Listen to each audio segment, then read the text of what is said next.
Веќе 14 години земјоделците во Македонија имаат пристап до европските фондови за одржливо и конкурентно земјоделство, програма позната под кратенката ИПАРД. Нашата држава мислам дека стана и лидер во регионот за искористување на овие ИПАРД средства.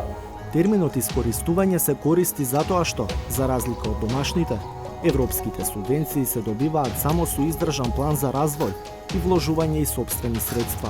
Видите да го уште малце олеснете, имам многу документација, обилно. Ве молам да се дослушам. Европа сме 100 години, вие Така е. барате европски услови. Така е. Од 2007 до 2020 година македонските земјоделци имаа можност да земат 140 милиони евра од ИПАРД програмата. Колку искористија и зошто се уште има непотрошени пари. На почетокот на месецов карван на Министерството за земјоделство стигна во Гостивар. Во Домот на млади, државни службеници им ја презентираа мерката 1 од ИПАРД 2 програмата на локалните земјоделци. Народски кажано, има 9 милиони евра за субвенции кои мора да се побараат до 29 април за инвестиции во сточарско производство, преработка, маркетинг или производство на енергија од обновливи извори за сопствена потрошувачка. Вашиот интерес треба да биде во таа насока, што по-конкретно, како да доаѓате до полесно за апликација, како можете да се приближите, да се придобиват и да се користат овие фондови. Но за воопшто да може да се побара од овие пари, треба да се исполнат редица услови. Прво, уредно документи и регулирани сметки, а потоа план и желба за инвестиции во развој. А кај нас? Али на тоа место имам имотелист, али немам дозвола за градба. Така е.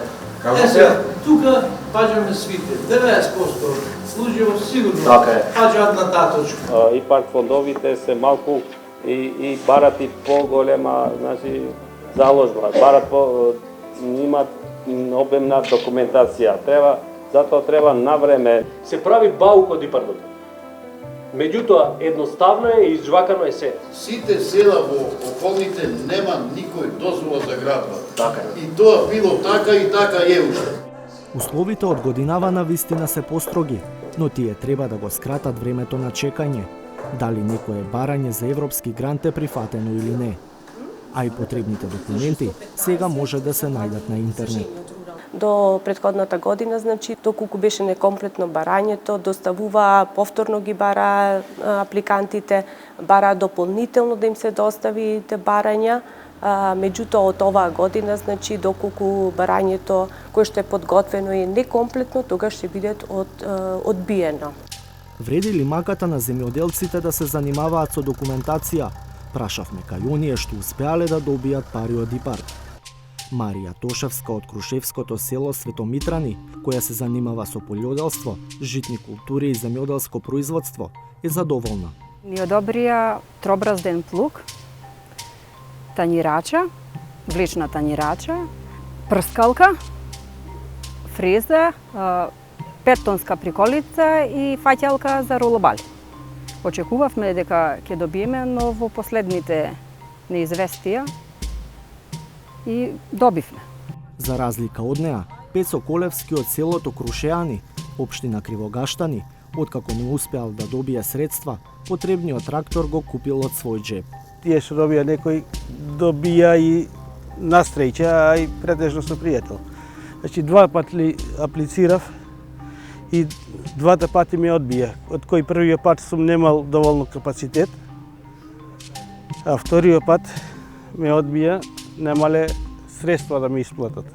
Сепак, најчести се примерите како на 34 годишниот Даниел Карабаневски, кој иако е регистриран земјоделец и има потреба од механизација, не ги исполнува условите, но не по своја вина. Еве, од години од кога останало нема некои работи не се ни легализирани, единствено што се објектите кај што живееме легализирани. Другите објекти веќе не знаеме ни како треба, ни што треба точно. Ти не знам поточно, не знаеме и со имотите што ги имаме како треба да биде. Според истражувањето на невладината организација Агролидер, направено лани на 300 испитаници во Пелагониско, друга, можеби и најголема пречка за подобро искористување на европските пари е неинформираноста. Кај постарата популација постои евроскептицизам како резултат на недоволна информираност за ЕУ. Ограничениот пристап до информации пак е последица на политички влијанија што придонесува за односот на земјоделците кон ЕУ, зависно кој е на власт. Па голем дел од анкетираните мислат дека пари дава државата, а не ЕУ. На крај, поради политичкото влијание на информациите, руралното население не гледа подобрување од реформите помогнати од ЕУ.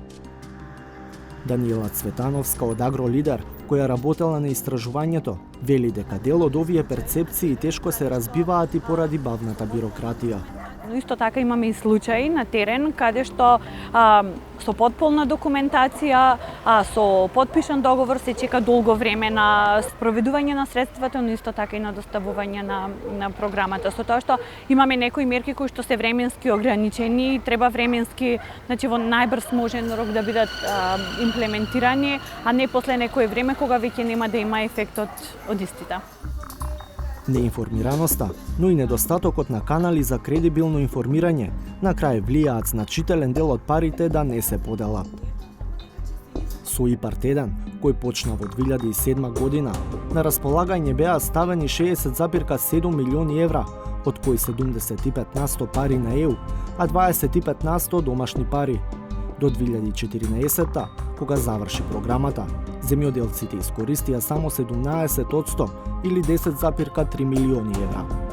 Со ИПАРД 2, кој со задоцнувањето наместо во 2014 почна во 2017 година, беа предвидени 80 милиони евра за субвенции. До годинава, кога и завршува програмата, искористени се далеку повеќе средства отколку во првиот циклус, 47,5% или 38 милиони евра. За ИПАРД 2 биле поднесени 3134 апликации, од кои биле одобрени 1637. Помошта била за 3 мерки: за земјоделски стопанства, за преработувачка индустрија наменета за бизнис секторот и за непреработувачка индустрија. Останатите апликации се одбиени поради некомплетна документација или откажување на самите земјоделци. Значајна причина што многу земјоделци се откажуваат или воопшто не аплицираат за европските субвенции е недостатокот на така наречен механизам за гаранција. Услов за секоја апликација за пари од ИПАРД е барателот самиот да учествува најчесто со 50% од парите во инвестицијата. Проблемот е што кога земјоделец ги нема тие пари, тешко може да се позајми. Се уште тој гарантен фонд се најавуваше дека и овој период ќе профункционира, се уште не е профункциониран и од друга страна ја имаме недовербата и комуникацијата помеѓу земјоделците од една страна и од друга страна банките. Значи се уште земјоделското земјиште во поголем број од регионите на државата не е високо вреднувано заедно со имотот и нормално тука банките не гледаат интерес да стапуваат, да дават кредити на земјоделците. Додека се чека на државен гарантен фонд или разбирање од банките, Федерацијата на фармери бара државните институции да соработуваат подобро за другите проблеми. Например, државата да биде искрена кои критериуми можат да се исполнат кога седнува да ги преговара условите со ЕУ. И ако сака нешто да се гради, треба да се набави градежна дозвола, која што сепак е се уште сложен и тежок процес за земјоделците.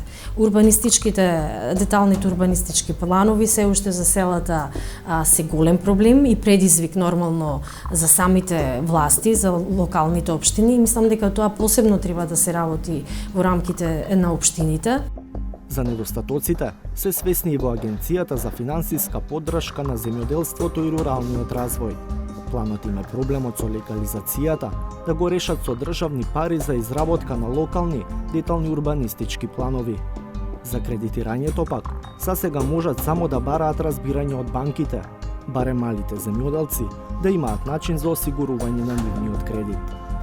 Банките покажале досега одредена флексибилност мала, каде што и самиот договор некогаш има гаранција, под одредени услови нормално со странката, дека средствата кои ќе се префрлат на сметка на корисникот на мерката, дека всушност е гарант дека со тоа ќе се исплати и самиот кредит.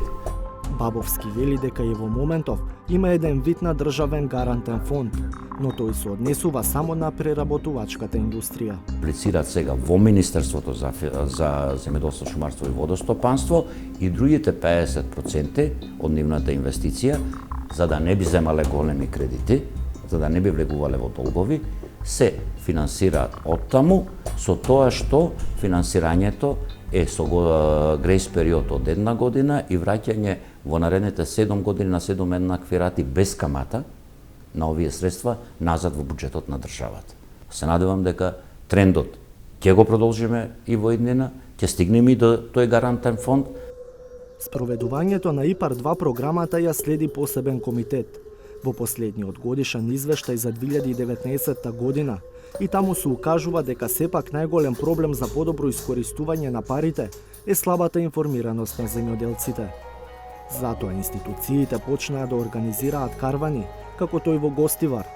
Идејата е државата да продолжи да оди кај земјоделците, а ако тие решат да аплицираат на следната програма ИПАР-3, Европската Унија и домашните институции да има возможност тоа да го сторат и поевтино и побрзо, од дома преку интернет.